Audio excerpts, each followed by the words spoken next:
punya lebih panjang, tidak terputus banyak, kita akan langsung berikan waktu kepada pembicara kita pada malam hari ini. Saya ini harus manggil apa ya Mbak Ulan ini? Bapak atau Mas ini ya? Masih muda sekali ini sepertinya. Boleh Mas, boleh Pak. Kok saya kalau Iya, panggil Bapak seperti melecehkan enggak. usia yang masih muda ya. Iya, iya. Saya panggil Mas saja ya. Nje. Silakan Mas Stefanus Sutrisno untuk menyampaikan pemaparannya pada malam hari ini. Terima Iya. kasih. Terima kasih Bu Nana, Mbak Wulan. Selamat malam, salam saudara untuk semuanya, salam perbedaan. Ya, saya langsung share saja ya. Mm. Halo Bapak Ibu, ya ini perkenalan dari saya ya soal nama saya Stefanus Sutrisno, bisa dipanggil Mas Tris, Pak Tris boleh gitu. Perannya lebih seperti guru ya kalau Anda bisa tahu. Kalau Anda sering melihat orang Katolik itu kan perannya dari pastor ya, Romo. Lalu kalau orang umat Katolik awam juga kita juga belum tahu tugasnya seperti apa. Kadang-kadang kerjanya di bagian kantor apa, tapi bagian yang gereja untuk mendampingi umat belum tahu gitu kan. Peran kata-katekis ini juga seringkali juga nggak terdengar oleh masyarakat yang lain atau dalam kelompok perbedaan. Sehingga di sini saya ingin menunjukkan apa itu katekis, lalu apa hubungannya dengan membangun kerukunan gitu. Dan kerjanya seperti apa, perannya di gereja atau di masyarakat seperti apa. Nah, di sini saya akan menjelaskan ya. Ya, ini foto-foto dari saya yang mengikuti sebagai anak pemuda yang terlibat dalam menggereja, terlibat dalam pembinaan anak-anak. Ini waktu kegiatan Hari Demokrasi ya, waktu itu di SMA Hendrikus Surabaya bersama anak-anak pemuda Katolik ya, Ormas ya, organisasi masyarakat. Lalu di sini yang kapan lalu kita aksi ya di Surabaya, aksi bela Surabaya, jaga Surabaya, waktu hari-hari demo, setelah demo kita berdoa bersama, menjaga Surabaya, gitu ya. Di sini wajah-wajah yang sering kita bisa lihat siapa di sini. Nah, saya ini baru orang yang mungkin muncul ya di sini ya, pakai baju seragam pemuda Katolik. Lalu kita masuk saja. Ada kata katekese dan kata katekis. Nah, di sini kita bisa mulai membayangkan apa itu. Nah, kita melihat sosok dari ya Tuhan dari agama Katolik ya Yesus sendiri. Lalu katekese itu apa? Katekese itu suatu pembinaan iman yang dasarnya sistematis, teratur, dan mendalam.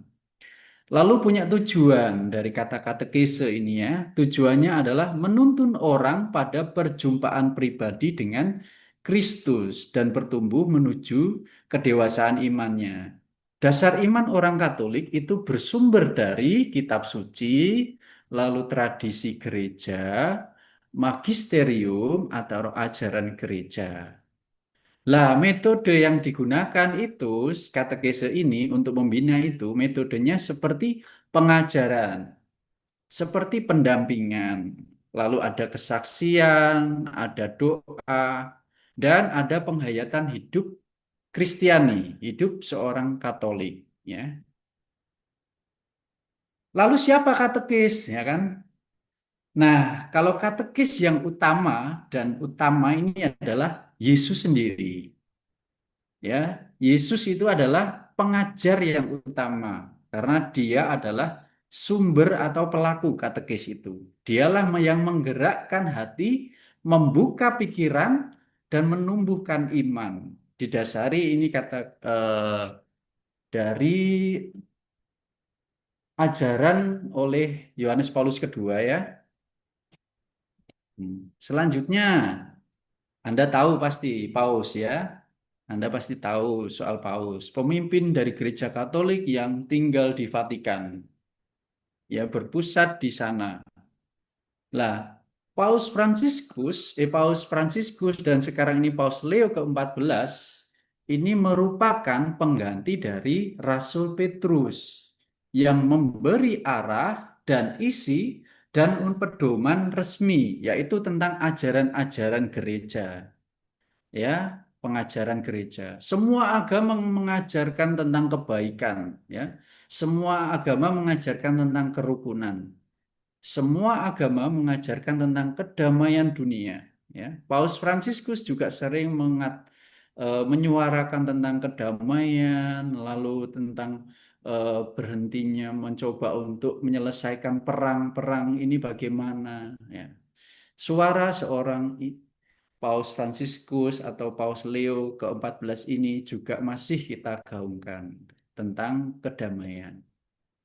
Selanjutnya, kalau Surabaya punya uskup diosesan, ya, uskup wilayah di Keuskupan Surabaya. Nah, ini juga katekis, ya. Uskup ini juga katekis. Katekis yang pertama di wilayah keuskupannya, yaitu Surabaya. Wilayah Surabaya di Gereja Katolik itu mencakup Surabaya, lalu Blitar, lalu paling jauh itu ada di Pacitan, paling barat ada di Ngawi, geser sedikit di Rembang, Blora, ya, itu masih dalam wilayah kecakupan Keuskupan Surabaya. Nah, ini Monsinyur Didik ya, Uskup Didik yang mungkin Anda mungkin sudah tahu. Lalu ada imam dan diakon.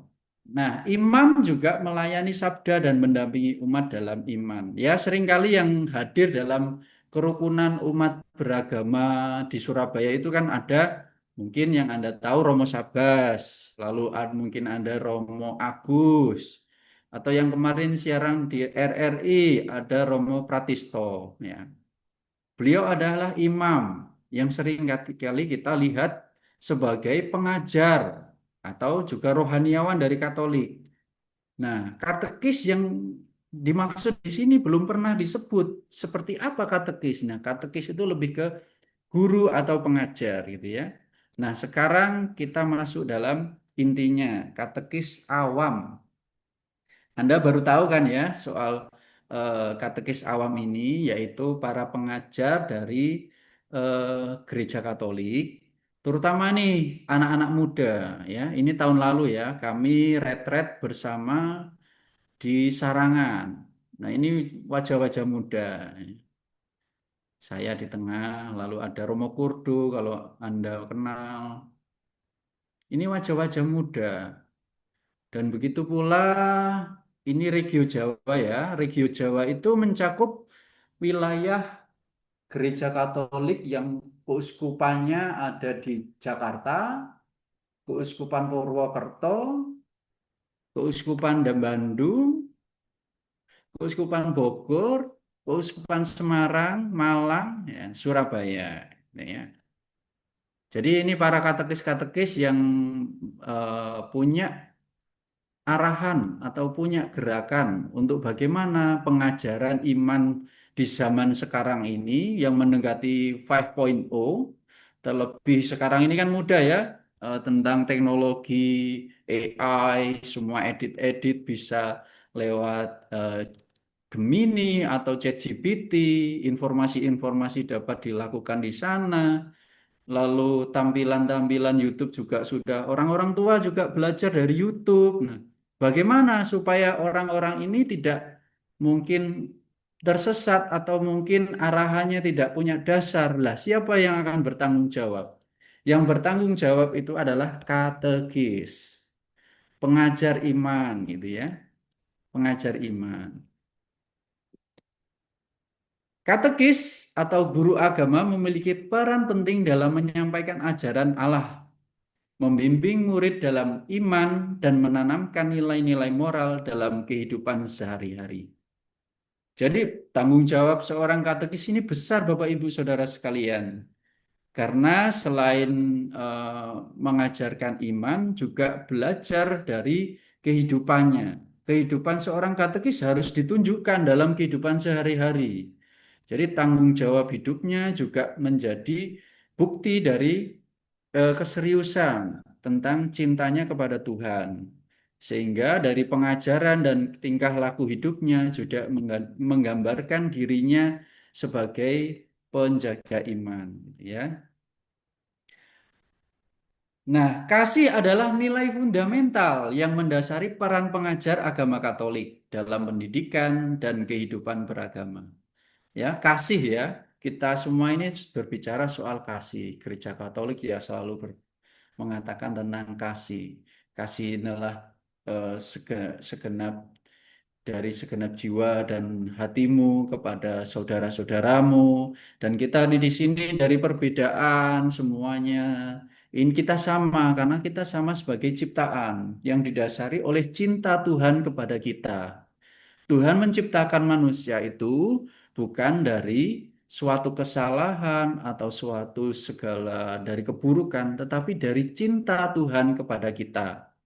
Ya, makanya ada bumi dan sebagainya, kita bisa menikmati, menghirup udara segar, itu karena kasih Tuhan kepada kita.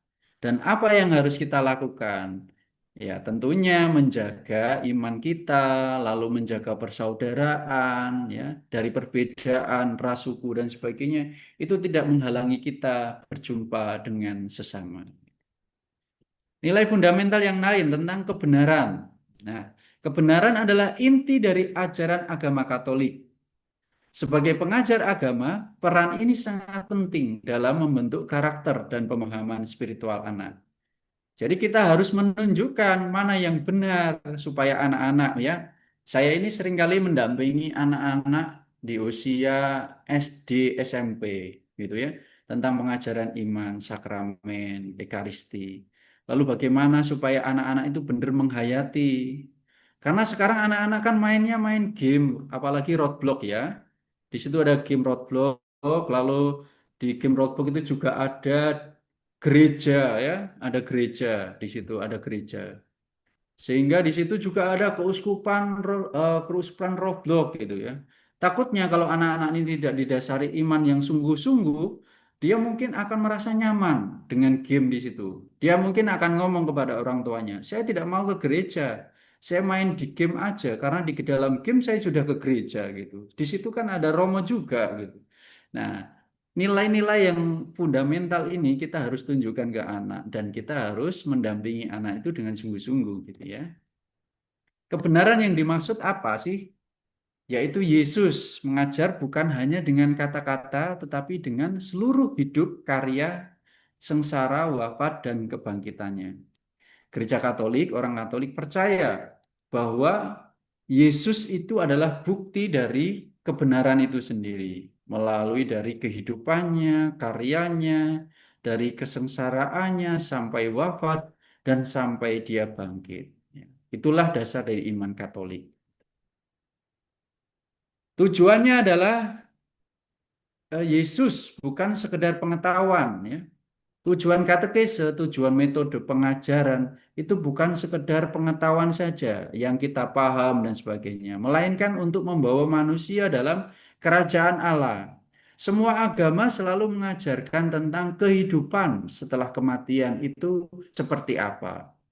Itulah mengapa ketika kita hidup di dunia, kita harus belajar untuk hidup, untuk menyiapkan dalam hidup selanjutnya. Kalau orang Katolik mengomong tentang peziarahan hidup di dunia untuk menuju kebahagiaan kepada kerajaan Allah. Dan pentingnya katekis, pengajar agama Katolik, itu harus memiliki peran penting dalam mendampingi umat tentang nilai iman, membimbing mereka, dan menjalani kehidupan beragama yang bermakna dan penuh cinta. Ekaristi ya, Bapak Ibu kalau mungkin tahu ada roti, ada anggur yang mungkin Anda bisa melihat ada perbedaan dari Katolik atau Kristen. Anda kan mungkin sering lihat di Katolik itu ada roti dan ada anggur gitu ya. Nah, Ekaristi harus selalu menjadi puncak dan sumber segala katekese. Jadi seorang katekis juga harus beribadah setiap hari Minggu, harus menerima Ekaristi.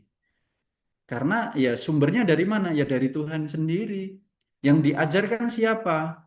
Yang diajarkan adalah umat Allah. Yang mengajar siapa? Bukan aku sebagai Sutrisno, tetapi aku sebagai pembawa nama Allah. Sehingga yang saya sampaikan bukan dari keinginanku, tetapi dari keinginan Allah. Gitu ya. Nah, lalu saya bisa menyimpulkan ya karena ini sifatnya sharing iman dari Gereja Katolik ya, supaya juga memberi pemahaman apa itu katekis ya. Katekis diutus untuk mewartakan kerajaan Allah. Kerajaan Allah bukan kita yang menentukan, melainkan sepenuhnya atas kehendak Allah ya. Kebersamaan atau kerukunan umat manusia merupakan bukti terjadinya cinta Allah dan manusia. Maka perbedaan agama, ras, suku, bahasa, dan lain-lain adalah suatu keharmonisan ciptaan Allah. Bukan penghalang, tetapi keharmonisan. Tujuannya sama, untuk hidup bahagia, gitu ya. Untuk hidup bahagia. Nah, ini kegiatan saya akhir-akhir ini. Saya kemarin ngomong ke eh, kakak yang chat saya ya. Itu bilang kalau saya minggu depan mengingatkan ya, minggu depan mau menjadi pembicara. Oh ya, saya masih menyiapkan, masih menyelesaikan tugas saya. Nah, ini guru-guru ya atau katekis-katekis ya. Ini katekis-katekis, lalu ini pastor, ini diakon, nah, ini pengajar. Lalu ini mereka baru saja memperoleh sakramen penguatan ya, sakramen penguatan. Nah, mereka ini kami dampingi sampai 3 bulan ini, dari 3 bulan ini untuk memperoleh sakramen penguatan. Sakramen penguatan itu adalah bukti dari kedewasaan iman mereka. Ya, itu adalah sakramen dari Gereja Katolik. Jadi yang akhir-akhir ini saya memang sibuk sehingga tidak sempat segera mungkin ngirim materi dan sebagainya. Tapi ini kan sifatnya sharing iman dari Gereja Katolik dari seorang katekis. Terima kasih itu saja Kak dari saya. Mungkin bisa kita dialog bareng lah ya tentang mungkin ada yang tanya kok katekis sih kok nggak pastor atau apa sih gitu sih. Atau umat semuanya ini bisa jadi katekis atau apa. Mari kita berdiskusi bersama. Terima kasih.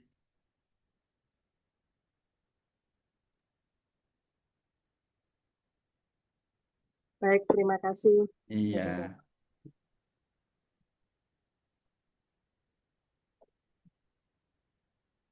Ini PPT-nya memang masih open ya, Mas? oh, enggak. Sudah saya end.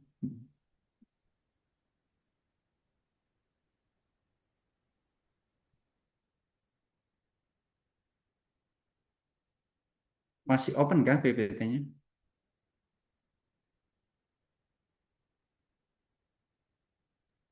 Masih open PPT-nya. Jadi, Oke. Oke, sudah. baik, terima kasih Iya, pembicara Mas Stefanus Lawrence Tresno atas rangkaian tentang iya. katekis baik secara struktural, fungsional, sehingga menambah wawasan kita semua yang tadinya jujur saya pribadi pun juga baru tahu dan baru dengar pada malam hari ini sehingga lebih bisa memahami ketika nanti saudara-saudara lintas iman berbicara tentang yang terkait dengan katekis minimal saya sudah bisa terkoneksi dengan Hmm. pembicaraan beliau-beliau. Terima kasih sebelumnya atas Inji. idenya dengan Hmm. memberikan materi pada malam hari ini. Untuk selanjutnya kita akan menginjak pada sesi penanggapan dari perwakilan tokoh. Malam ini saya lihat ada Bante Teja. Selamat malam Bante. Sugeng Dalu, selamat Sugeng, malam. Sugeng Dalu, selamat malam, Bante. Nggih. Bagaimana? Apa yang bisa saya lakukan? Bante lagi di mana ini sekarang? Sekarang posisi baru menginjakkan kaki di Banyuwangi. Alhamdulillah. Ya, Itu tadi kemarin Mbak Yun, kedatangan Ibu Susi yang nggak tahu hari ini ada di room juga enggak, yang dari Pak Ai. Tadi sempat beliau berkunjung ke sini. Alhamdulillah. Nggih, Sehat gimana? selalu. Matur nuwun, semoga semuanya juga selalu sehat. Ya. Sehat rohaninya, sehat jasmaninya, sehat lingkungannya, dan juga semoga semuanya sehat kantongnya. Amin. Ya. Baik Bante, malam ini kita tema malam ini kita lebih spesifik pada keimanan Katolik yang mana ini untuk menambah wawasan kita. Jadi mungkin Bante ada pertanyaan atau tanggapan atau sesuatu yang lebih spesifik lagi tentang apa yang sudah diuraikan oleh pembicara. Silakan Bante. Nggih, baik, terima kasih untuk waktu yang telah disampaikan dan diberikan. Juga terima kasih kepada Mas Trisno yang Nggih. sudah menyampaikan pemaparan luar biasa. Jadi menambah pengetahuan kita semua tentunya dari apa yang telah diberikan. Semoga nanti kita semuanya akan semakin bijak, semakin bajik, banyak hal-hal buruk bisa ditinggalkan dan juga tentunya tambah semakin bahagia hidupnya. Jadi di dalam Buddhis juga ini berlatar dari kehidupan seorang pangeran, namanya Pangeran Siddhartha. Tadi waktu ada Bu Susi datang ke sini, saya juga sempat terjemahkan juga karena di tempat ini saya membuat miniatur 4 tempat yang ada di India dan juga relief riwayat Sang Buddha dari mulai kelahiran sampai beliau wafat itu sepanjang 87 meter. Jadi kalau kita malas untuk membaca riwayat Buddha, kita bisa melihat gambar-gambarnya, begitu maksud saya. Nah, jadi di ajaran Buddha ini diawali dari eh, perjalanan hidup seorang pangeran yang lahir di Taman Lumbini dari ayah namanya Raja Sudodana dan ibu Ratu Mahamaya. Nah, setelah beliau dilahirkan di Taman Lumbini, memang kalau di zaman dulu, kalau ada seorang wanita setelah menikah, beliau mengandung dan akan melahirkan, biasanya akan melahirkan di rumah orang tuanya. Maka karena itu Ratu Mahamaya ini minta izin kepada Raja Sudodana untuk melahirkan di kerajaan orang tua dari Ratu Mahamaya. Tapi di dalam sebuah perjalanan, beliau melihat ada sebuah taman yang begitu indah, diajak mampir di sana. Beliau ingin menikmati keindahan taman itu, yang kemudian kita mengenalnya Taman Lumbini. Beliau tiba-tiba sakit perutnya dan melahirkan putra. Jadi yang kemudian dikasih nama Siddhartha Gautama. Nah, setelah melahirkan beliaunya itu diajak kembali pulang ke kerajaan Kapilawastu dan kemudian tumbuh besar di kerajaan Kapilawastu. Nah, saya akan singkat saja. Jadi pada saat beliau sudah tumbuh besar, memang pada waktu itu ada beberapa pertapa yang datang untuk meramal gitu ya. Ada banyak pertapa yang mengatakan pangeran ini kalau suatu saat menjadi seorang raja, dia akan menjadi raja besar. Bukan hanya di kerajaan Kapilawastu, tapi akan menjadi raja besar. Tapi kalau dia meninggalkan istana menjadi seorang pertapa, dia akan menjadi guru besar, orang besar. Gitu. Tapi ada satu pertapa yang masih sangat muda. Beliau mengatakan bahwa Pangeran Siddhartha ini kelak akan meninggalkan istana dan menjadi pertapa, menjadi uh, orang besar di dalam spiritualnya. Nah, akhirnya pertapa ini mengajak beberapa anak-anak dari pertapa yang lain, ada totalnya semuanya menjadi 5, menunggu di luar dari istana, menunggu Pangeran Siddhartha keluar dari istana. Sampai kemudian di usia 29 tahun, di usia 29 tahun beliau meninggalkan istana ya. Meninggalkan istana dan menjadi pertapa karena melihat 4 peristiwa. Ini yang benar-benar menjadi tolak balik yang membuat beliau akhirnya meninggalkan istana, meninggalkan orang-orang yang dicintai, yang disayangi. 4 peristiwa itu apa? Ada orang tua, orang sakit, orang meninggal dunia, dan seorang pertapa. Nah, 4 peristiwa inilah yang akhirnya membulatkan tekad beliaunya meninggalkan semua dan jadi pertapa dengan satu tujuan, untuk mencari jalan supaya semua orang, semua makhluk itu bisa bebas dari penderitaan. Itu tujuan yang sangat mulia menurut saya. Beliau memiliki segalanya tapi meninggalkan semuanya hanya untuk menjadi pertapa, mencari jalan supaya semua makhluk di alam semesta ini bebas dari penderitaan. Nah, begitu beliau meninggalkan istana menjadi seorang pertapa, beliau menyiksa diri bersama dengan 5 orang pertapa yang tadi meramalkan dan anak-anak dari petapa yang lain 5 orang di hutan Urwela. Beliau melakukan penyiksaan, pertapa, puasa, sampai keras yang membuat hampir beliau meninggal dunia. Tapi cara itu ternyata juga tidak membawa hasil. Sampai akhirnya beliau memutuskan untuk menjalani hidup tidak menyiksa diri, dan akhirnya beliau malah mencapai kesempurnaan di usia 35 tahun.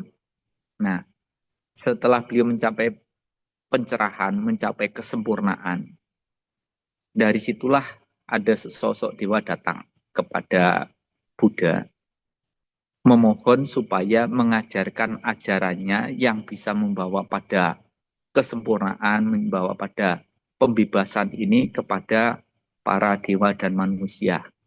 Ada banyak orang yang memiliki kemampuan untuk bisa mencapai pencerahan. Jadi dewa itu mengatakan, ya ada makhluk-makhluk yang memiliki sedikit debu di mata mereka. Debu artinya di sini ini kotoran batin, kotoran rohani. Ajarkanlah kasih sayang kepada mereka untuk kebahagiaan, untuk kebebasan mereka. Nah, karena permohonan itulah yang akhirnya Buddha mengajarkan ajarannya. Dan yang pertama kali diingat adalah 5 orang pertapa yang tadi bersama-sama dengan beliau untuk mengajarkan Dhamma. Waktu menyiksa diri tadi. Nah, akhirnya beliau mengajarkan Dhamma kepada 5 orang pertapa di Taman Rusa Isipatana, yang kemudian oleh umat Buddha juga diperingati sebagai hari pemutaran roda Dhamma yang pertama. Ya, atau Dhamma Cakkappavattana Sutta, yang intinya di dalam ajaran yang pertama ini menghindari 2 jalan ekstrim, tidak menyiksa diri berlebihan dan juga tidak mencari kesenangan indriawi duniawi yang berlebihan. 2 jalan itu tidak membawa pada pembebasan. Kemudian mengajarkan tentang 4 kebenaran mulia. Yang pertama, mengetahui duka. Yang kedua, mengetahui sebab duka. Yang ketiga, akhir duka. Yang keempat adalah jalan menuju akhir duka. Dan di dalam Dhammapada, Buddha pernah mengatakan bahwa barang siapapun yang belum mampu menembus 4 kebenaran mulia ini, ia tidak akan mencapai kesempurnaan. Jadi seperti hanya kita belajar ajaran agama. Kenapa kita belajar ajaran agama? Karena kita tahu bahwa kita menderita dan kita ingin bebas dari penderitaan. Kalau kita tidak tahu kita menderita, ya kita tidak mungkin akan mau belajar ajaran agama untuk kita jadikan pedoman, untuk kemudian kita praktekkan dalam kehidupan sehari-hari. Karena sadar kita menderita, kita ingin bebas dari penderitaan itu. Jadi tahu kita menderita, tahu apa yang menyebabkan kita menderita. Apa yang menyebabkan kita menderita? Kesenangan nafsu indriawi duniawi. Jadi banyak orang yang diperbudak oleh nafsu indria.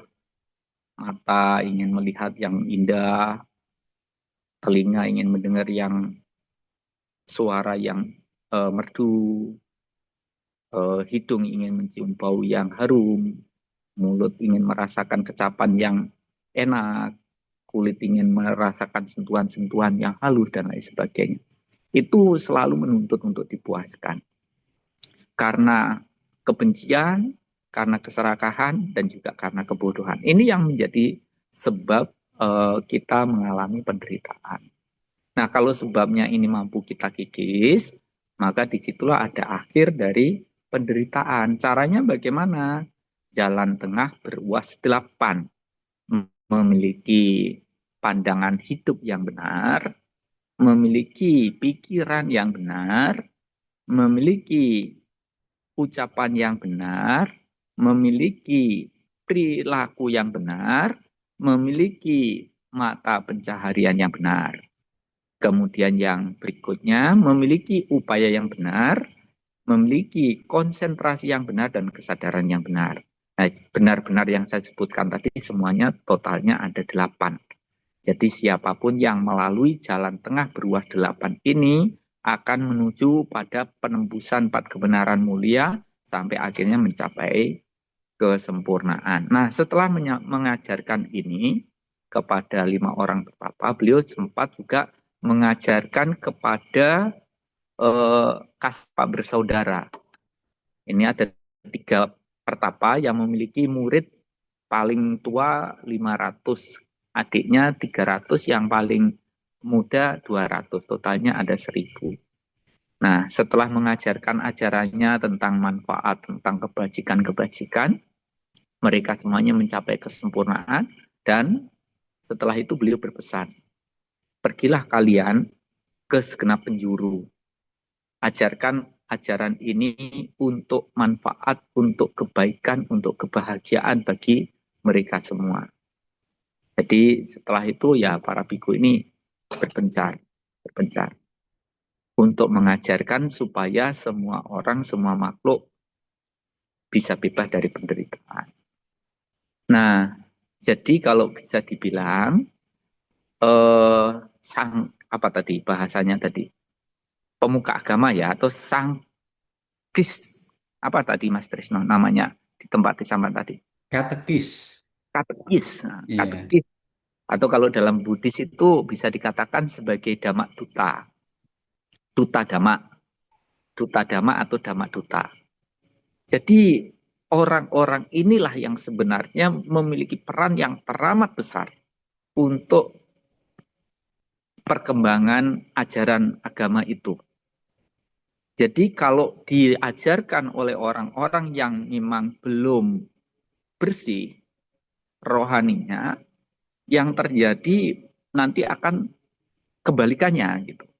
Jadi yang pertama kali harus diajar adalah diri sendiri.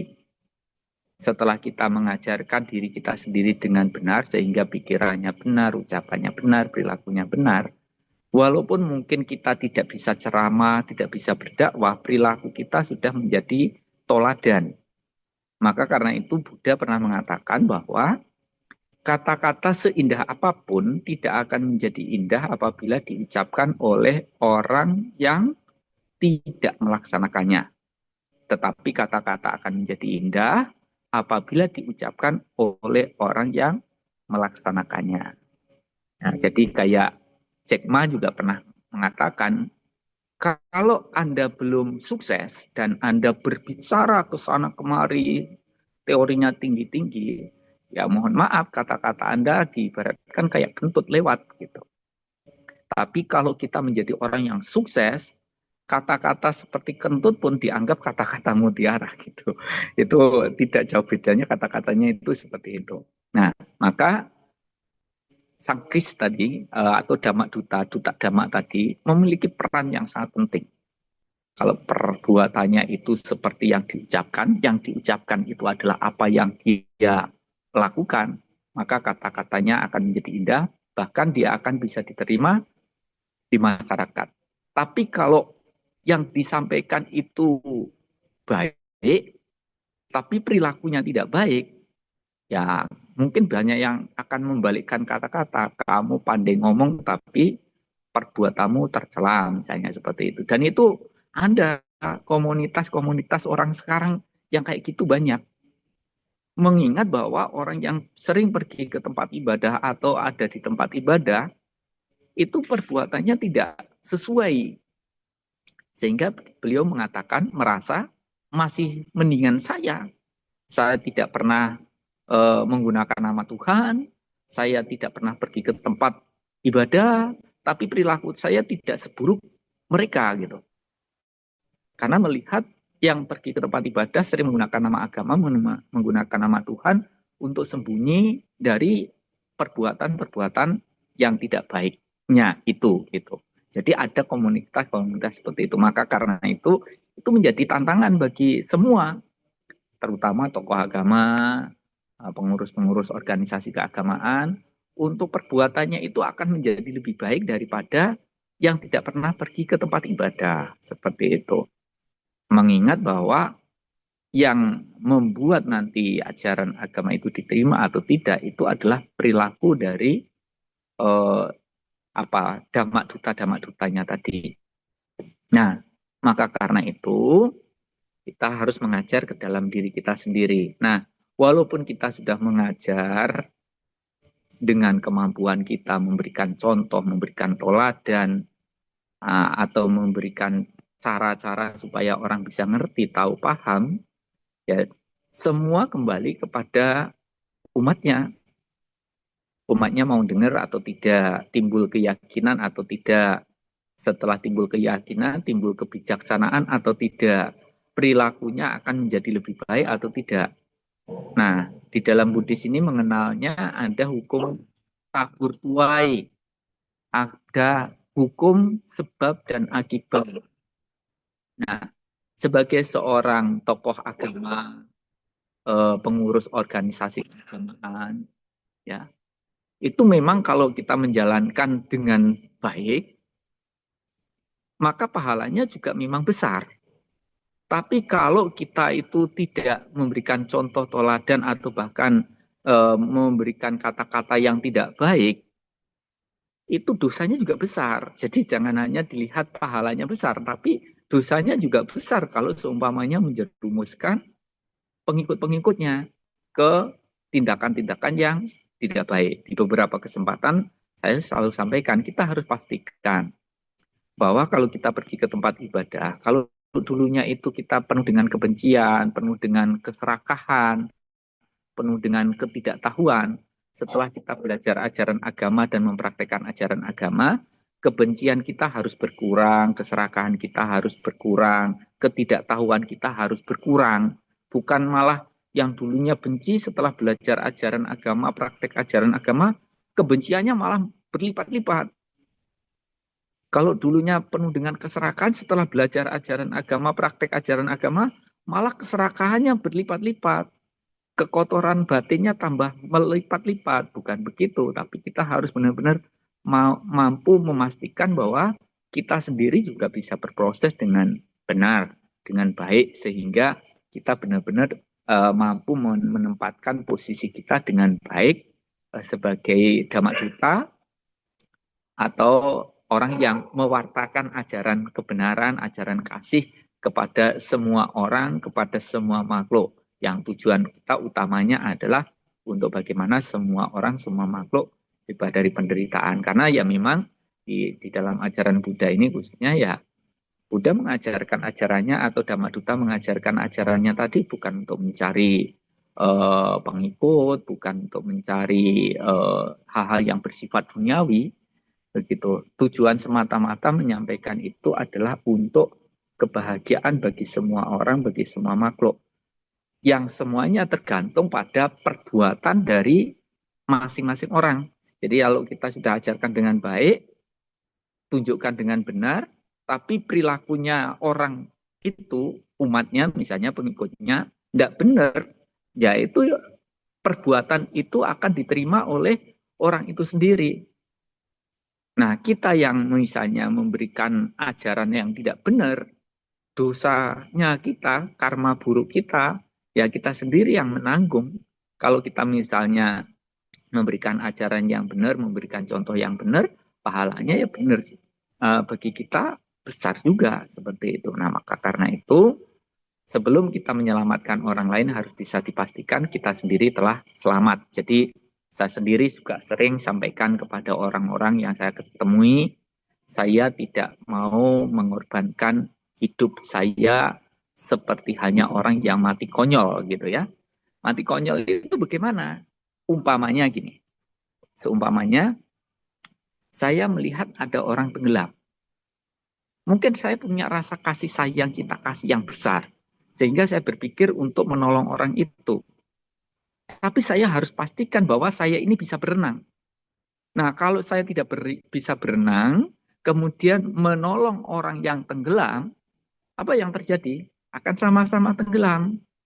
Kalaupun misalnya saya tidak bisa berenang, saya harus pastikan bahwa saya di posisi tempat yang aman, kemudian menggunakan sarana apa yang membuat kita bisa menolong orang yang tenggelam tadi. Jadi yang mati konyol itu tadi melihat orang tenggelam, tidak bisa berenang, nyemplung nolong orang yang tenggelam. Yang terjadi apa? Sama-sama tenggelam gitu.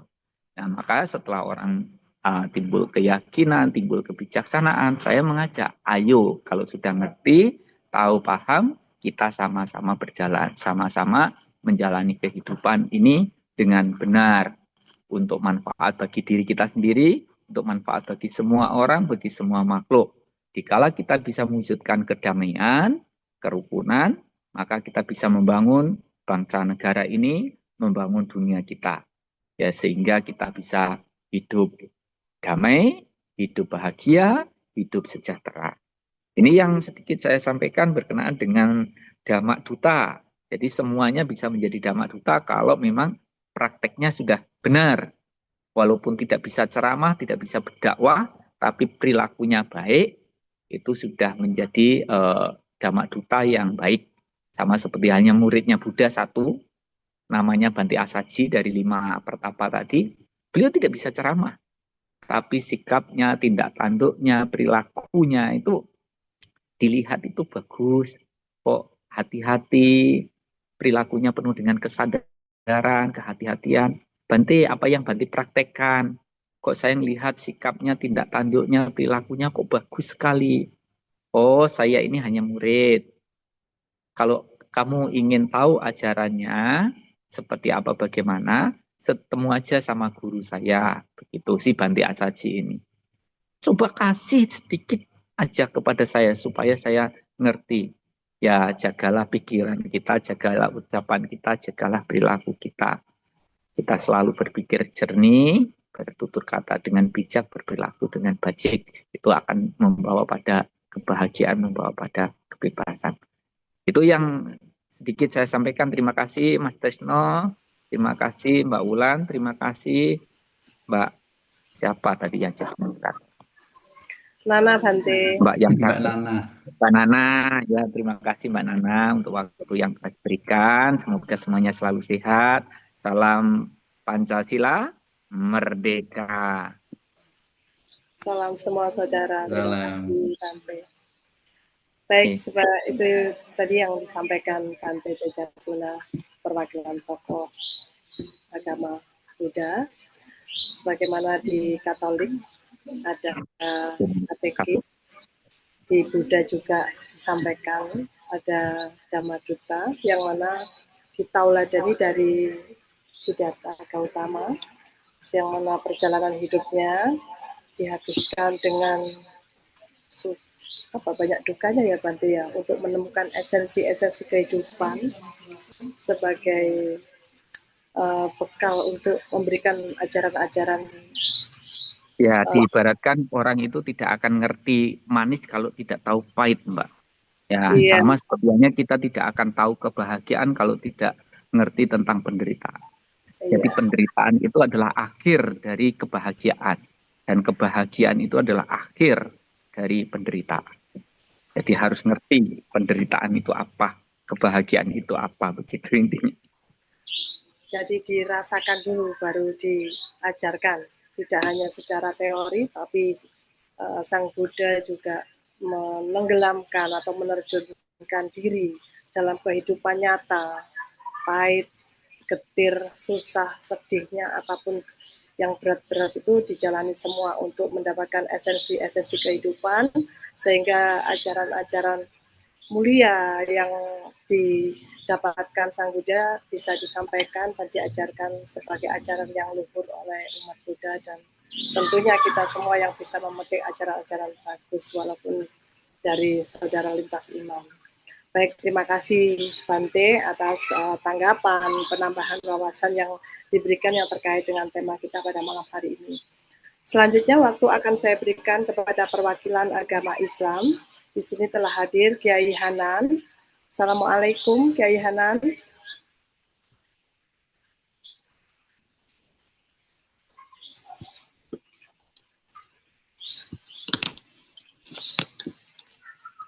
Kiai Hanan, apa ada di tempat Mbak Ulan? Oh ini sudah. Baik. Selamat malam. Assalamualaikum Kiai Hanan. Iya. Waalaikumsalam warahmatullahi. Apa bisa didengar suaranya? Bisa, sangat bisa dan baik sekali. Ya. Oke. Ya, Ya. terkait dengan materi jagongan kita pada malam hari ini tentang guru pengajar. Masing-masing agama tentunya punya tauladan, punya figur guru pengajar.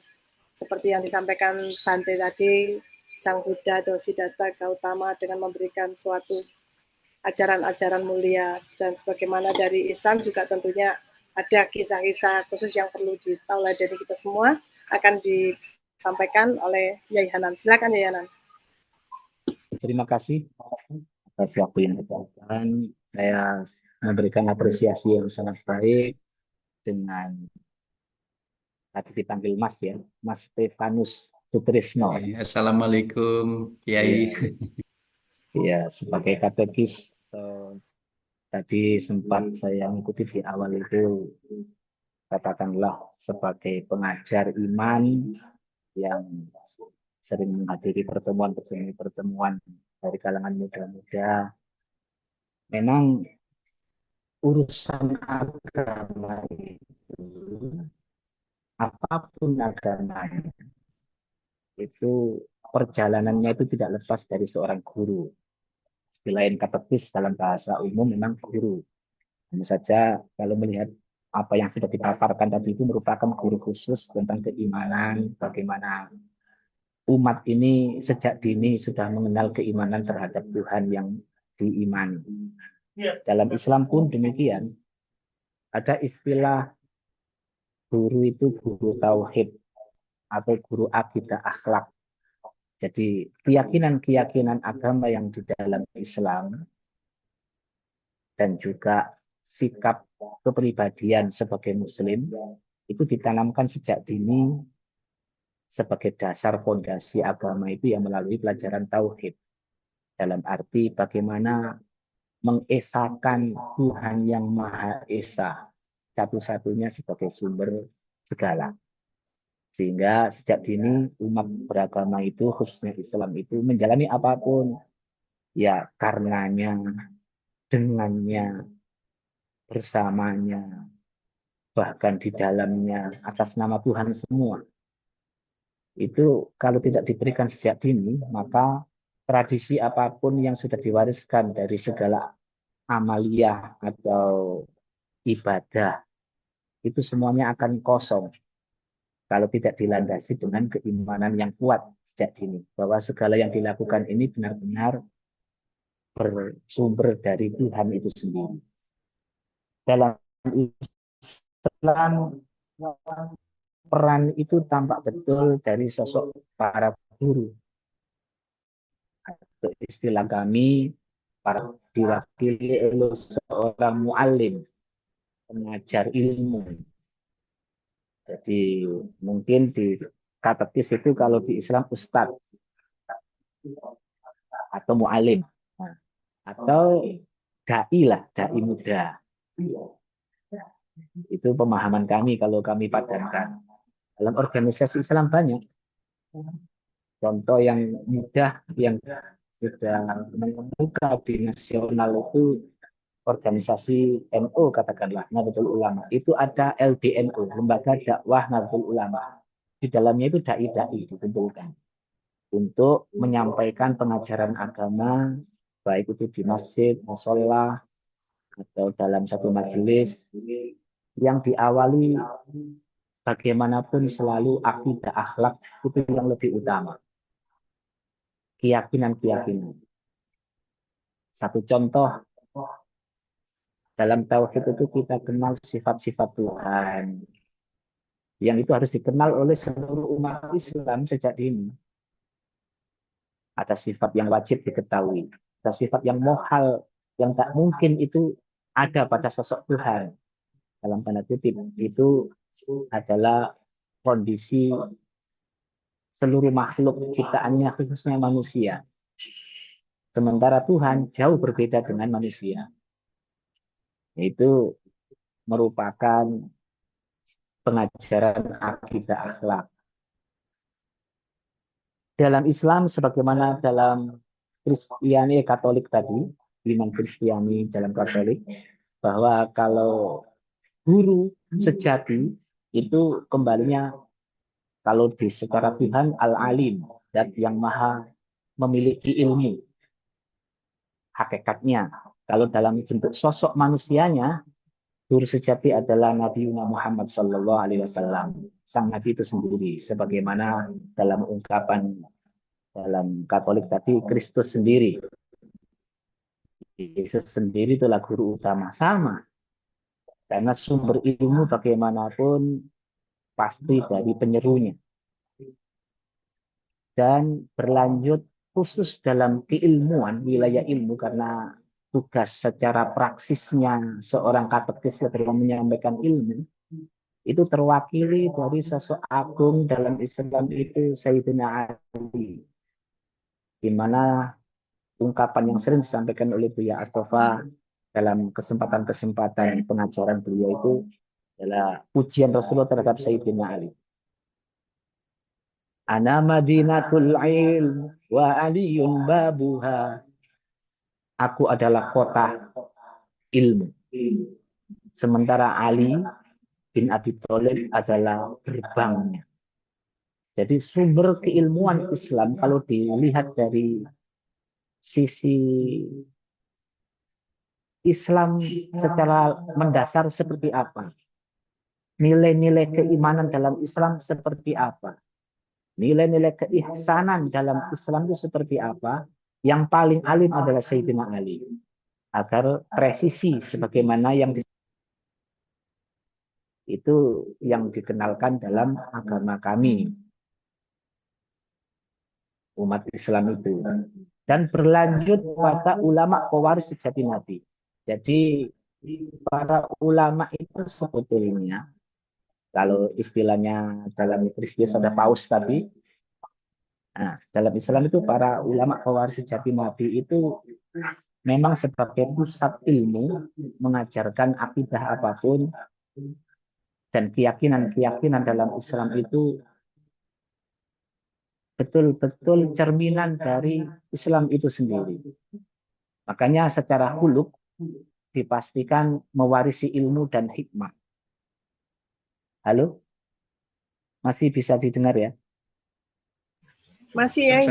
Oh ya, dan itu terus berlanjut terhadap ustadz-ustadz pendamping. Sebagaimana katekis itu. Ini sama setiap agama itu. Hanya saja, mohon maaf, memang polemik agama tak pernah lepas dari oknum. Di Islam, banyak orang yang mengenalkan akidah keyakinan, tapi jauh dari nilai Islam itu sendiri. Inginnya mengenalkan fundament yang mendasar dari Islam, hanya saja pada akhirnya menjadi fundamentalis yang bersifat yang bersifat jauh dari nilai-nilai akhlak.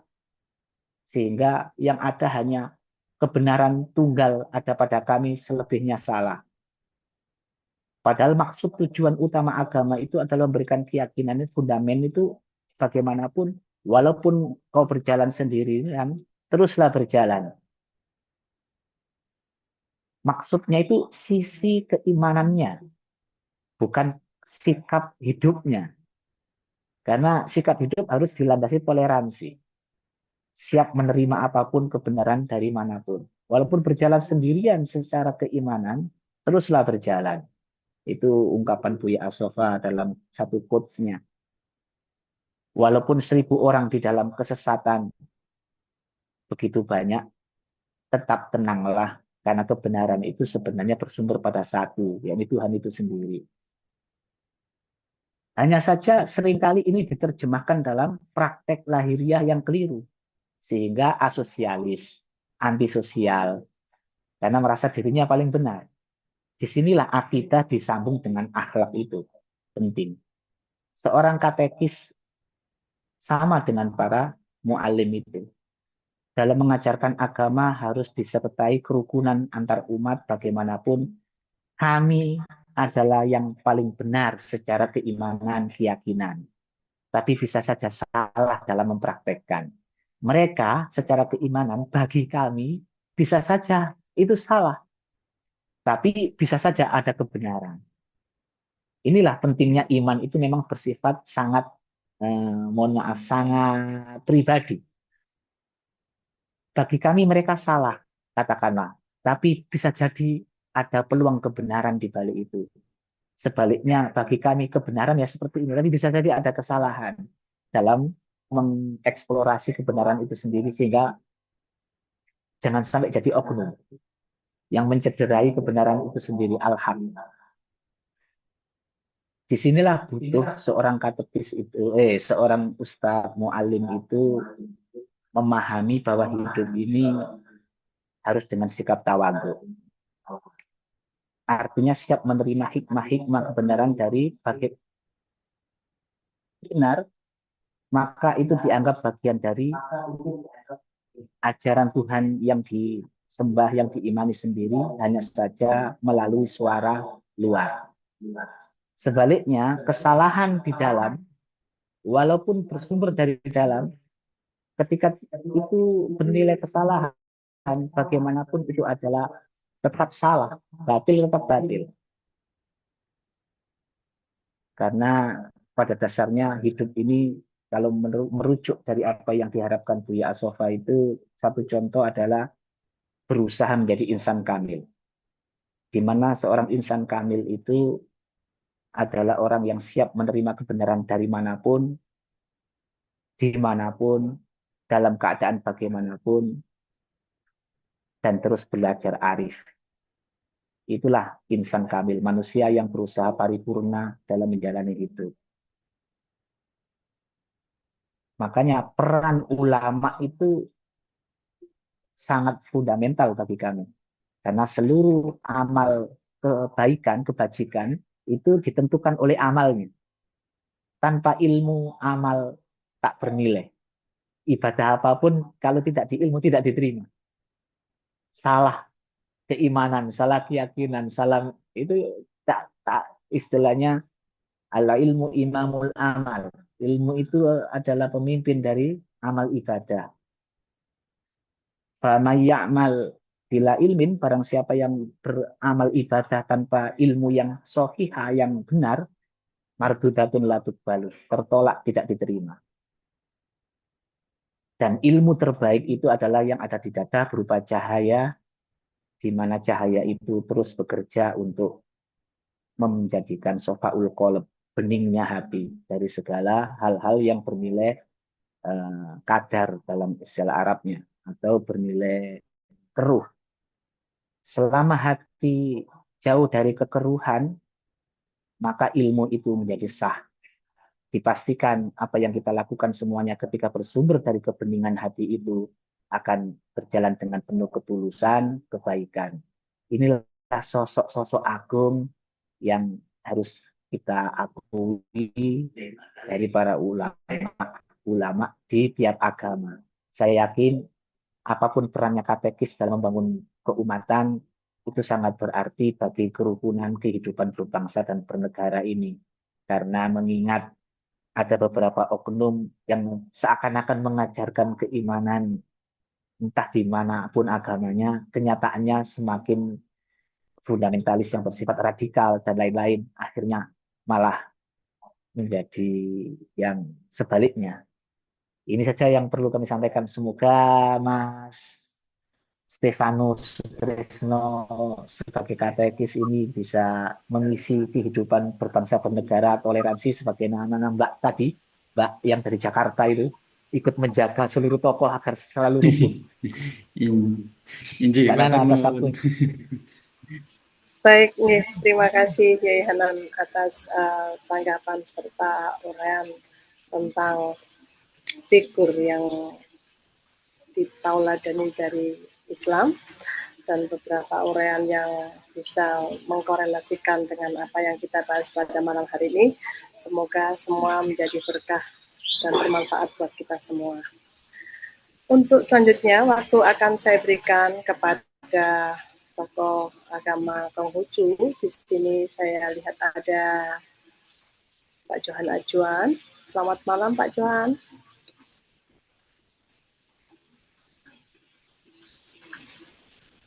Selamat malam, Selamat malam Pak Mbak Johan. Nana.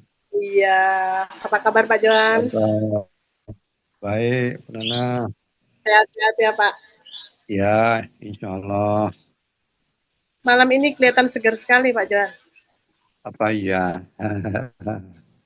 Iya, tiap hari segar, Mbak Nana. Tetap semangat.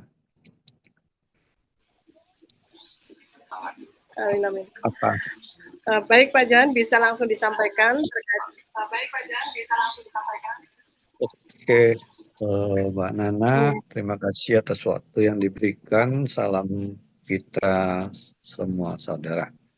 Salam semua. Terima kasih Mas Stefanus Sutrisno yang tadi memaparkan tentang apa Katekis.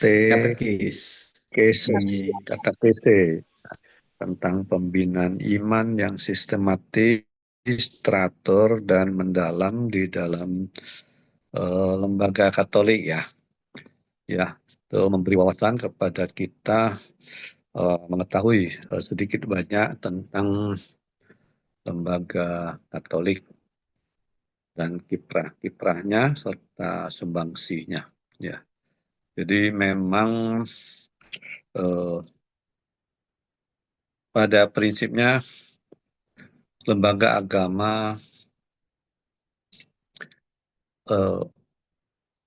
mesti menjalankan visi misi, yaitu menyampaikan cinta kasih dan membimbing umat-umatnya untuk menerapkan cinta kasih itu kepada semua orang agar tercapai kedamaian dan kerukunan, tidak terjadi peperangan, tidak terjadi keributan, pertengkaran, perselisihan maupun perebutan. Ya, sama halnya juga dalam agama Konghucu juga demikian, bahwa agama Konghucu itu merupakan agama yang dasarnya terlahir dari pemahaman terhadap alam semesta. Jadi sedikit cerita, tapi saya tidak akan mengambil waktu terlalu banyak. Mungkin masih ada tokoh-tokoh agama lain yang ingin memberikan pandangan. Ya, mungkin saya hanya ambil 10 menit ya. Jadi awalnya agama Konghucu itu sudah mulai dirintis sejak 5.000 tahun, bahkan sekarang ini dikatakan 7.000 tahun yang lalu. Jadi dimulai dari seorang tokoh dan kita sebutnya sebagai nabi, yaitu Nabi Fusi. Beliau ini mengamati alam semesta ini, bahwa siang malam terjadi dan berulang terus. Kemudian matahari terbit, tenggelam, bulan terbit dan tenggelam di malam hari, matahari di siang hari. Kemudian terjadi angin, hujan, terus lalu terjadi pertumbuhan karena adanya hujan dan seterusnya. Jadi semuanya itu ternyata ada yin dan yang, maka dirumuskan semesta itu ada dua sisi ekstrim yang saling bergantian posisi. Namun bukan berarti kedua-duanya itu harus saling mengeliminasi. Ya, jadi katakan yang gelap itu adalah yin, yang terang itu adalah yang, matahari adalah yang, bulan adalah yin. Keduanya itu saling bergantian posisi dan memberikan nuansa serta warna. Dengan adanya pertukaran itu, maka terjadi kehidupan di alam semesta itu. Sehingga dirumuskanlah bahwa alam semesta itu terdiri dari yin dan yang, dan kedua itu dipersatukan dalam kondisi yang seimbang, sehingga memberikan manfaat dan berkah yang sebesar-besarnya bagi alam semesta ini. Maka dari sanalah kemudian muncul atau dirumuskan banyak konsep-konsep tentang agama Konghucu itu. Nah, waktu dulu itu disebut Rujiao, kemudian berjalan dan mengalami banyak koreksi dan tambahan-tambahan dari berbagai nabi sampai di tahun 551 sebelum Masehi itu lahir Nabi Konghucu, dan Nabi Konghucu itu kemudian merapikan dokumen-dokumen tentang kebajikan itu yang sudah ada sebelum beliau lahir, dirapikan menjadi 5 kitab. Seharusnya 6 kitab ya, teman. Satu kitab musik itu banyak yang hilang dan disatukan ke dalam kitab kesusilaan.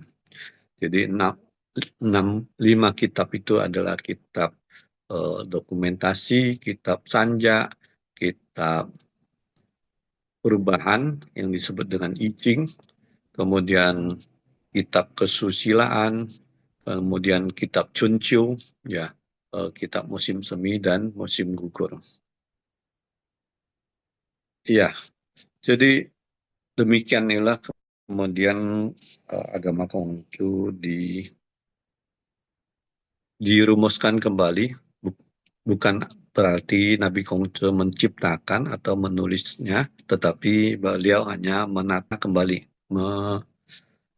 membindingnya, mengumpulkannya dan merapikan dari kitab-kitab kuno tersebut. Nah, intisari dari agama Konghucu itu adalah pertama membina diri terlebih dahulu, seperti tadi di katekes itu pembinaan iman yang sistematis. Jadi semua segala hal kebaikan itu harus kita mulai dari diri kita sendiri. Kemudian kita setelah diri sendiri terbina, lalu kita harus merapikan keluarga, mengharmoniskan keluarga sendiri, dan barulah tenaga itu diarahkan keluar untuk turut membangun masyarakat yang harmonis dan turut membantu negara mencapai kedamaian dan kesejahteraan. Dan terakhir itu membantu dunia mencapai kedamaian, mendamaikan dunia. Nah, di sini titik penekanannya itu adalah bahwa tahapan awal pembinaan diri ya itu adalah ke dalam,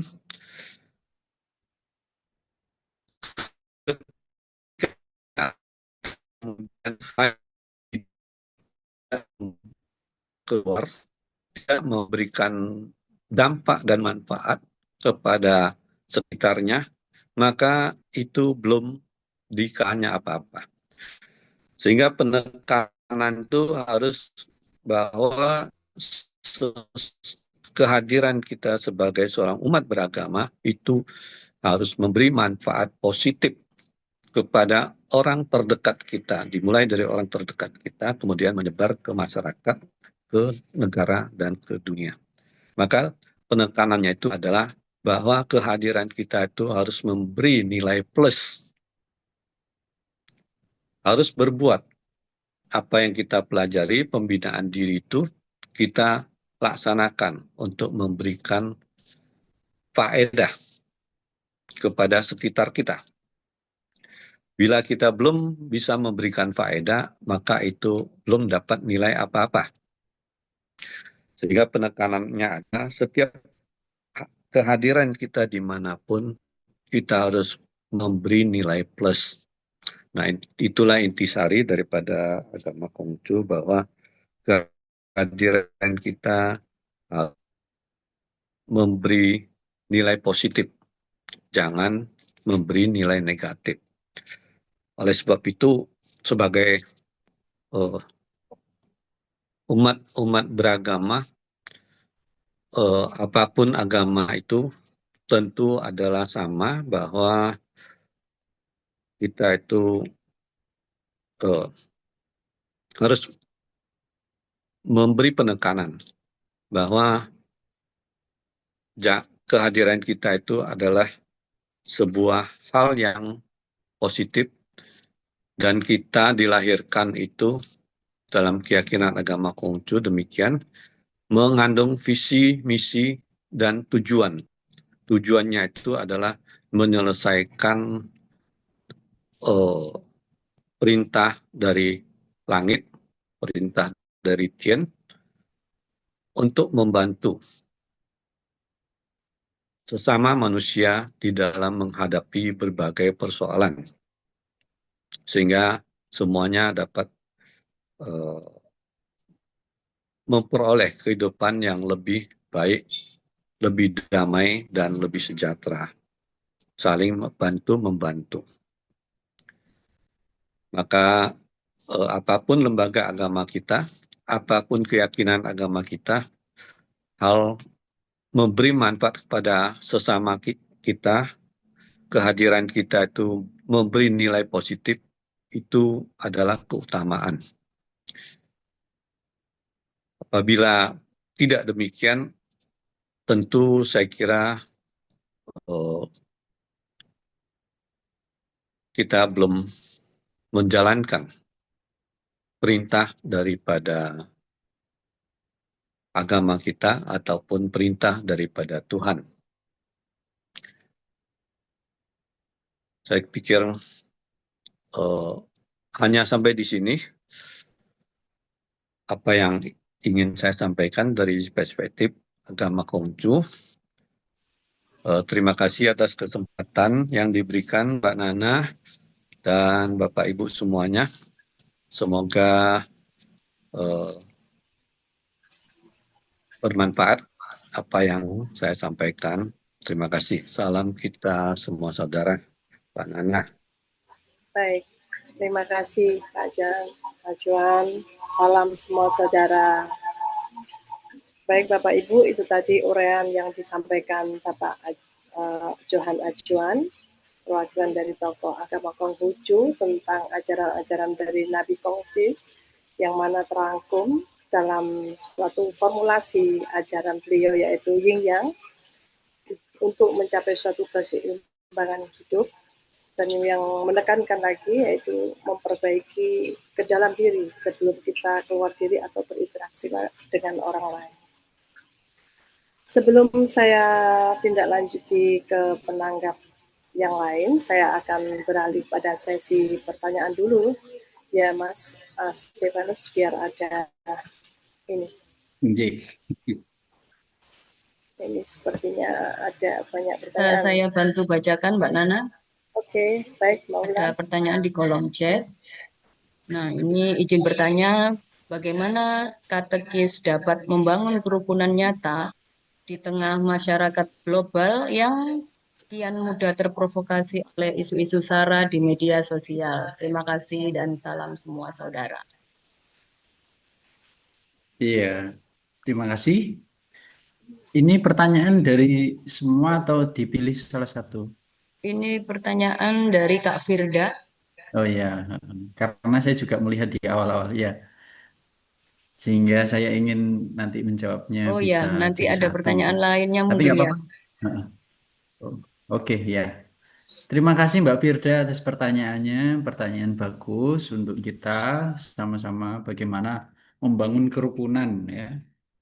Ini di dalam pemikirannya sebagai seorang katekis, tugasnya sebagai pengajar iman, bagaimana membangun kerukunan di balik isu-isu sara di media sosial untuk mengatasinya bagaimana, gitu ya kan pertanyaannya.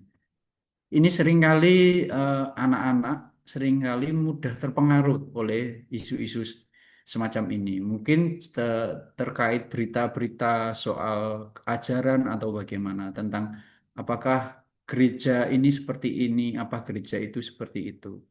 Nah, pemahaman semacam ini harus didasari oleh orang tua yang harus diingatkan. Karena sebetulnya katekis yang utama dari anak adalah orang tua gitu. Setiap orang Katolik yang sudah dibaptis secara Katolik, dia memegang peran sebagai pewarta yang disebut katekis gitu ya. Namun dia tidak disebut sebagai katekis yang kita maksud seperti tadi, sebagai katekis yang profesional atau katekis romo atau uskup. Tetapi untuk mengatasi media sosial itu kita harus kembali kepada diri sendiri. Maka menyerahkan segala sesuatu ke orang tua. Ada kapan lalu sharing dari orang tua, takut anaknya terkontaminasi oleh isu-isu sara atau mungkin berita-berita hoax itu menyebar di mana-mana. Sehingga orang tua punya inisiatif untuk membantu untuk terlibat dalam suatu pembinaan anak seperti sekolah minggu gitu ya. Jadi orang tua ada inisiatif untuk ikut ambil bagian menjadi pengajar di sekolah minggu. Nah, dari gerakan-gerakan inilah supaya isu-isu ini bisa teratasi oleh keluarganya. Nah, dan sebagai katekis, kami selalu mengingatkan di dalam keluarga-keluarga, terlebih karena katekis juga berkunjung ke rumah-rumah atau dalam kegiatan suatu kelompok doa gitu ya. Kelompok doa itu dibagi ke wilayah-wilayah, kami nyebut itu wilayah atau lingkungan. Dan di situ kami selalu memberikan penegasan bahwa anak-anak ini perlu dibimbing oleh orang tua. Begitu juga lansia dibimbing oleh anaknya. Karena lansia ini begitu mudah mengikuti YouTube ya. YouTube itu begitu mudah. Sehingga ya peran dari orang tua itu kepada anaknya dan peran anak itu membimbing lansia gitu ya. Itu yang bisa saya bantu supaya kerukunan ini benar-benar terjaga dengan baik. Sebagai katekis kami membantu memberitahu kepada orang tua dan anak gitu. Baik, terima kasih. Mungkin ke pertanyaan selanjutnya, Mbak Ulan. Baik, ini ada pertanyaan berikutnya. Di era di mana setiap individu punya skill unik, terkadang muncul persaingan antar individu. Bagaimana peran katekis dalam mengarahkan agar perbedaan skill tersebut menjadi sarana kolaborasi, bukan konflik? Terima kasih. Iya, terima kasih juga. Pertanyaan ini juga anak muda banget ya. Soal skill ya, soal skill anak muda sekarang keren-keren ya. Soal edit video, edit gambar dan sebagainya. Semua terlihat begitu istimewa di dalam pandangan kita sebagai orang tua atau sebagai orang yang dewasa gitu ya. Karena bisa disebut kita ini gaptek gitu loh. Anak-anak sekarang ini mudahnya pinter ya, bikin gini, bikin video dan sebagainya, begitu menarik. Tetapi ini bukan sebagai ajang adu skill individu, tetapi bagaimana kita juga dari pandangan katekis itu semakin bersyukur karena apa? Mau terjun dalam media yang memudahkan untuk kita mewartakan ya, untuk memudahkan untuk kita mewartakan. Mungkin anak-anak sekarang lebih suka pemahamannya melalui visual gitu. Nah, bagaimana kita bisa memberikan pemahaman kepada mereka tentang ajaran iman dari visual gitu. Misalnya ada Superbook, misalnya nonton YouTube Superbook dan sebagainya gitu. Tetapi bagaimana ini bukan sekedar individu, tetapi bagaimana kolaborasi ya, lebih ke kolaborasi. sehingga tidak terjadinya konflik adu. Oh, aku paling hebat, misalnya persaingan. Aku katekis Marinus ini paling hebat dengan katekis yang di HKY Mas Jupiter gitu misalnya. Oh, saya paling hebat dengan katekis yang lain gitu. Sehingga saya menonjolkan diri supaya saya terkenal gitu. Oh, tidak ya. Yang kita bawa itu adalah benar-benar kita ini sebagai pewarta yang disampaikan ya Tuhan bukan kita gitu. Itu yang menjadi jawaban Kak.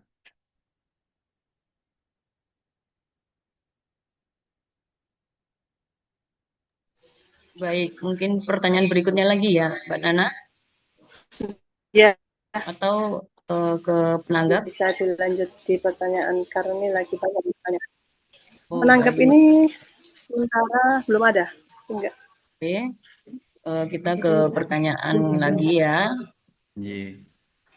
Di zaman teknologi saat ini, media sosial sangat berpengaruh. Satu berita kecil bisa langsung tersebar ke seluruh dunia. Nah, peran katekis dan pemuka agama ini jika menggunakan pengaruhnya lewat media sosial pasti akan sangat berdampak yang luar biasa. Akankah sangat bagus jika katekis dan pemuka agama memanfaatkan ini bersama buzzer-buzzernya? Karena bisa kita lihat bagaimana para buzzer mempengaruhi warganet. Mohon tanggapannya.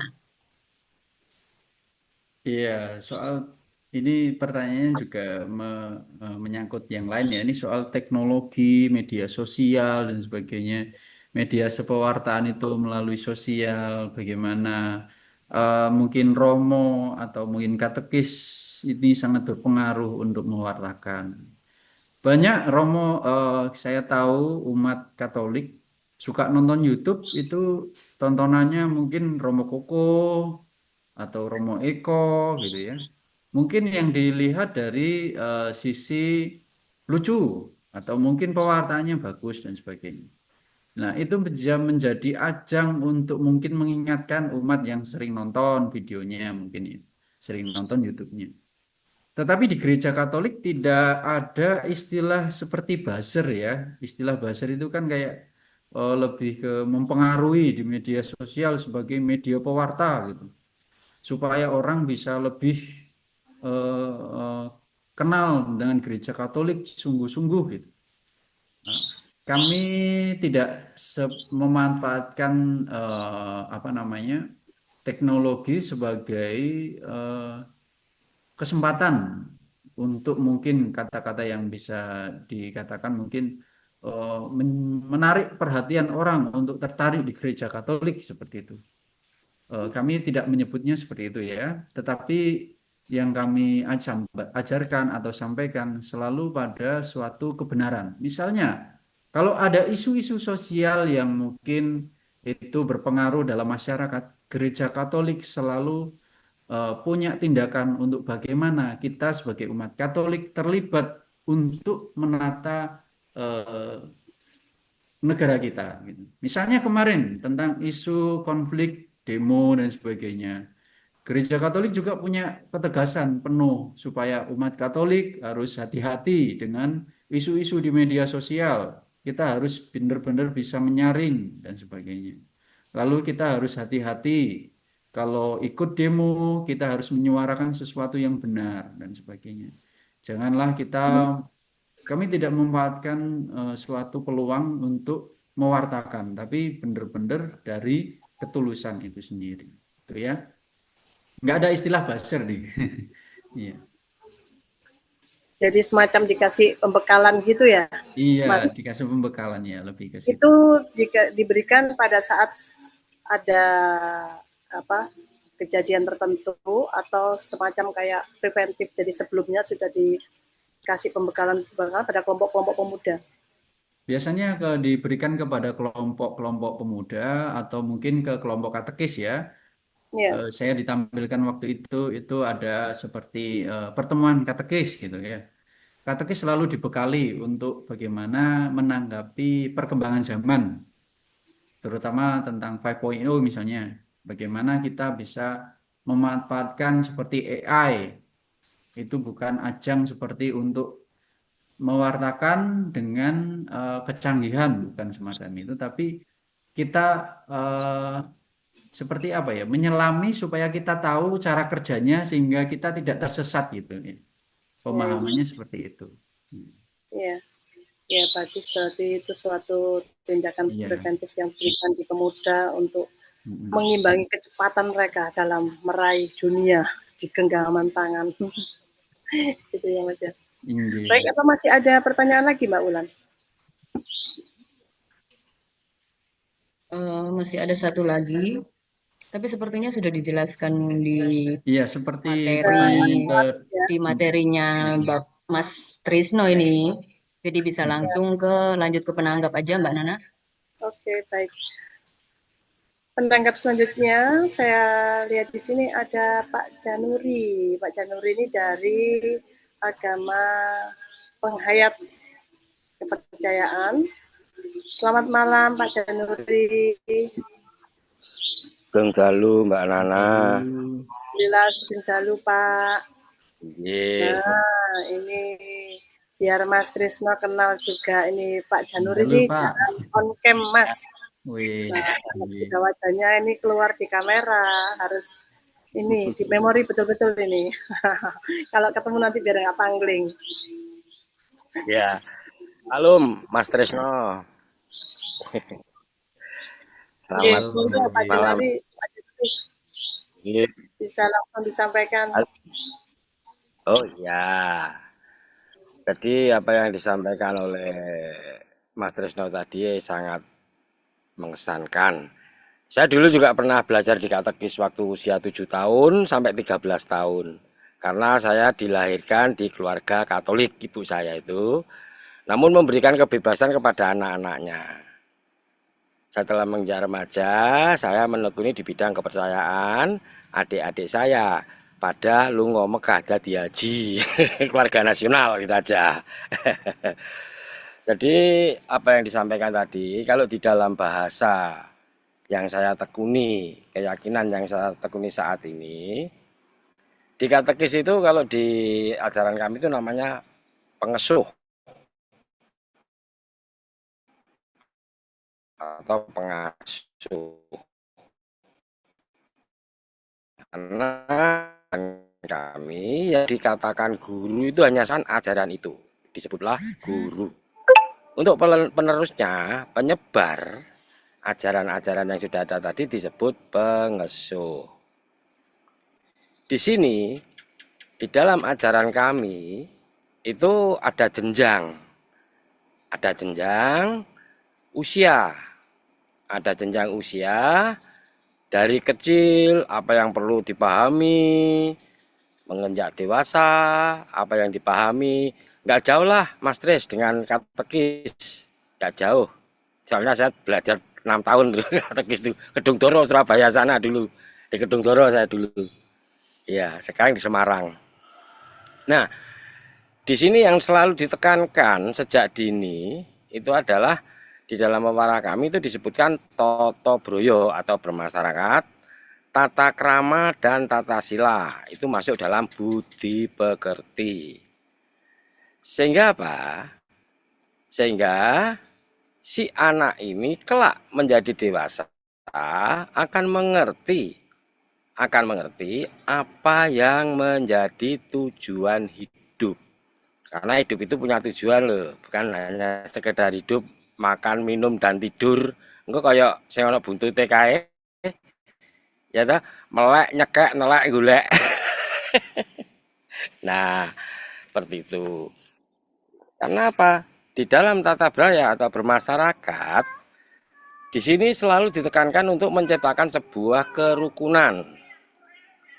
Kita tidak memandang suku, ras, golongan atau agamanya, tapi yang kita pandang adalah sisi manusianya.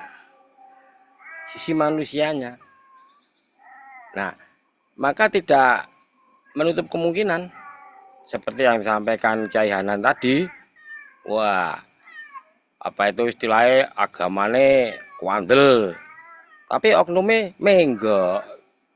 Di dalam bahasa kami mengatakan kudung, ya ta? Nganggo kudung nutupi boroke kan gitu. Memanfaatkan. Nah, Maka di sini dididik sejak dini tata tata beraya tadi atau bermasyarakat. Tata krama, letaknya di mana tata krama itu? Tata krama itu adalah satu dan yang lainnya saling menghargai. Letaknya adalah di ucapan. Di ucapan. Karena di strata bahasa Jawa itu mengenal kromo inggil, kromo madya, kromo andahan. Bahasa Indonesia pun juga ada. Tidak ada yang lebih tinggi, lebih agung, beliau, bukan dia, bukan mereka, kan beliau. Beliau presiden yang terhormat, kan orang, orang mereka, orang dia. Nah, seperti itu, ditanamkan di situ. Tata sila, apa itu tata sila? Tata sila itu adalah letaknya di gestur, gerakan tubuh. Nah, seperti saya perhatikan dari tadi di HP itu, Mas Trisno itu menempati yang disebut tata sila. Gestur tubuh, mimik wajah, mencerminkan wajah yang cerah. Loh, itu bagus itu. Yang sering kami diajarkan di ajaran kami. Jadi nek mukae ditekuk kaya unta ngono mesti akeh musuhe timbang koncone kan begitu. Nah, maka di sini juga diperkenalkan sebelum Pancasila lahir, di ajaran kami itu lahirnya baru saja tahun 38. Di situ disebutkan tata gama, tata gomo. Apa itu tata gomo, tata gama? Memiliki keyakinan, kepercayaan, ketuhanan. Dijelaskan. Jadi agar kita ini tahu apa yang menjadi tujuan hidup. Karena tujuan dan cita-cita itu beda. Kalau di dalam bahasa-bahasa agama-agama yang mengatakan setelah kehidupan ada kematian, lalu ada kehidupan lagi. Kalau di dalam bahasa kami, yang namanya hidup itu tidak bisa mati, bisanya pindah alam. Kan begitu. Agar kelak kemudian biar tidak kesasar. Kan itu tujuannya agama. Agar bisa kembali ke asalnya. Tidak mengalami penderitaan terus seperti dikatakan Bante tadi. Sudah menderita di dunia, menderita di alam sana, weleh karampung-kerampung. Nah, sekian. Terima kasih waktu yang tadi diberikan Mbak Nana. Salam semua saudara. Salam semua saudara. Matur Salam nuwun semua sangat saudara. Pak Matur Januri. nuwun Pak Januri. Januri. Ya, Pak Januri saya juga sering salah sebut itu, Mas. Mas, ini kan waktu sudah di penghujung ya, sudah di 21.18. Tapi tadi ada yang terlewatkan. Saya mau nanya ini, untuk menjadi seorang katekis, apa ada suatu syarat usia atau ada semacam legitimasi personal sebelum menjadi kader-kader katekis itu? Oh ya, untuk menjadi katekis itu ada dua ya, katekis awam ini yang profesional sama volunteer. Ya, yang profesional itu orang yang ditunjuk di suatu gereja atau tempat pelayanan. Seperti Jupiter kan itu di bagian data gereja, kalau saya lebih ke paroki gereja gitu. Dan katekis ini juga harus belajar tentang teologi, tentang iman gereja. Nah, kalau saya memang basicnya ya di CV itu dulu pernah menjadi calon pastor gitu. Nah, karena suatu panggilannya jadi katekis ini.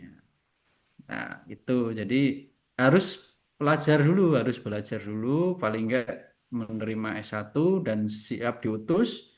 Dan misalnya tidak semua orang yang lulus S1 bisa ditunjuk jadi katekis profesional karena suatu hal gitu kan ya, karena suatu hal, alasan dan sebagainya. Harus ditimbang-timbang dulu karena ya apa? Menjadi penanggung jawab soal iman loh ini gitu kan.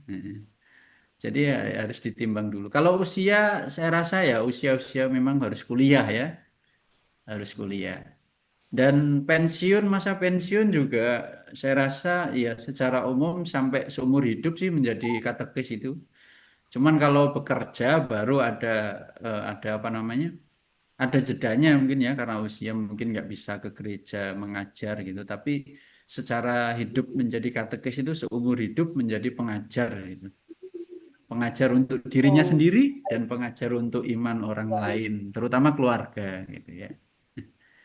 Kalau baik, volunteer ya, terima kalau kasih. volunteer itu orang-orang awam seperti tadi saya pernah bilang ada orang tua yang takut anaknya mungkin tersesat karena media sosial itu menimbulkan banyak sara, orang tua pengen terlibat untuk menjadi pengajar, itu disebut volunteer, jadi katekis volunteer. Kalau katekis profesional seluruh hidupnya atau bahkan 24 jam harus siap diminta oleh Romo di gereja gitu.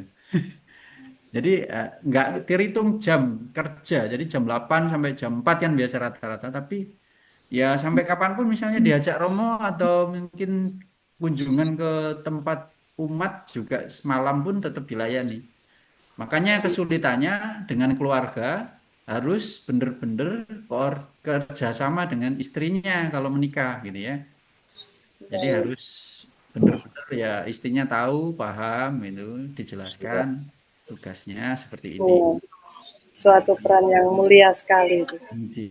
Ya, Mbak Nana. Katekis itu pelayanan, Mbak Nana. Katekis itu Injil. pelayanan, ya Pak Tris, ya kan? Injil, Ya, injil. aku 6 tahun kok nang Kedung Doro, 6 tahun. Oh, nggih. Ini pelayanan berat Pak Januri, ini ke jalur Kristen Iya. ini. Tidak ada limitasi dalam hal apapun ini. Oh Mm. iya, siap sedia pokoknya. Oke. Iya. Baik, terima kasih semuanya. Jadi ini sebelum kita akhiri, mungkin Mas Trisno bisa memberikan closing statement dari kesimpulan rangkaian pemaparan yang diberikan, karena waktu juga sudah di penghujung. Silakan. Nggih. Terima kasih banyak. Salam persaudaraan untuk kita semua. Ya, saya harap dari masing-masing agama punya tujuan, visi misi untuk melayani umat dan mengembangkan umatnya untuk sampai pada suatu kebahagiaan yang kita cari di dunia maupun akhirat.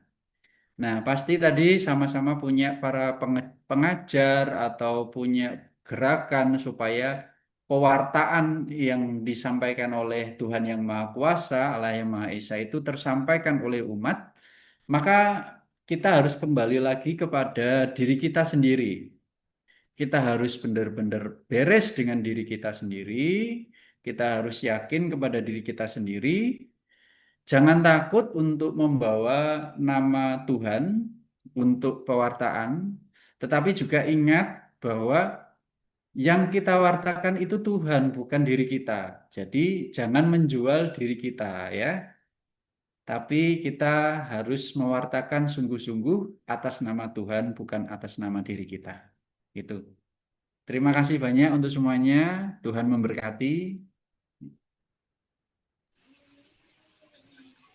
Baik, terima kasih Mas Trisno yang malam ini menjadi pembicara muda yang luar biasa yang bisa menginspirasi banyak saudara-saudara lintas iman dan menambah wawasan kita secara spesifik tentang struktural maupun kiprah katekis di dalam Katolik. Baik Bapak Ibu, dengan adanya closing statement tersebut telah berakhir jagongan online kita pada malam hari ini. Semoga kita bisa bertemu di kesempatan yang lebih baik di minggu depan. Saya Nana, moderator pada malam hari ini, mengucapkan terima kasih. Mohon maaf atas segala kekeliruan atau keterbatasan saya. Dan saya sekali lagi terima kasih kepada seluruh partisipan yang sudah bergabung pada malam hari ini secara istiqomah, yaitu secara rutin menjaga pertemuan kita dengan baik. Untuk selanjutnya, saya akan mengalihkan kepada host kita, Mbak Ulan. Terima kasih semuanya dan salam semua saudara. Semua saudara. Ya, disampaikan terima kasih kepada Mbak Nana selaku moderator pada malam hari ini yang sudah memandu jalannya diskusi kita pada malam hari ini dengan sangat luar biasa. Dan kepada Mas Trisno, Mas Stefanus Sutrisno, Sarjana Filsafat, terima kasih banyak sudah menyempatkan waktunya untuk memberikan tambahan ilmu, wawasan, dan materi tentang katekis Katolik dan peran-perannya kepada kita semua. Dan semoga bermanfaat untuk kita semua dan juga memang luar biasa Bapak Ibu peran katekis atau pemuka agama ini ya, di mana beliau-beliaunya ini dengan tulus, ikhlas membimbing umatnya untuk membangun karakter bangsa, bahkan untuk membangun kerukunan antar umat beragama. Baik, kepada seluruh peserta, saya harapkan untuk mengisi absensinya, jangan lupa ya untuk penerbitan sertifikat. Serta sampai jumpa Senin mendatang dengan tema yang berbeda. Sebelum saya tutup, izinkan saya untuk membacakan satu bait pantun untuk kita semua. Jangan lupa bilang cakep ya Bapak Ibu. Pergi ke pasar membeli buah. Cakep. Jangan lupa singgah ke taman. Cakep. Pemuka agama menebar hikmah. Oke. Membawa damai lintas iman. Ya, itulah tadi satu bait pantun dari saya sekaligus menutup jagongan kita pada malam hari ini. Terima kasih. Sampai jumpa Senin mendatang dan wassalamualaikum warahmatullahi wabarakatuh. Salam semua saudara. Terima kasih Salam Mas Riz. Salam semua Ya, terima saudara. kasih Pak Januri, Pak Johan Ajuan, Terima kasih. Kiai Hanan, dan juga Banti Teja yang sudah memberikan tanggapannya juga. Baik.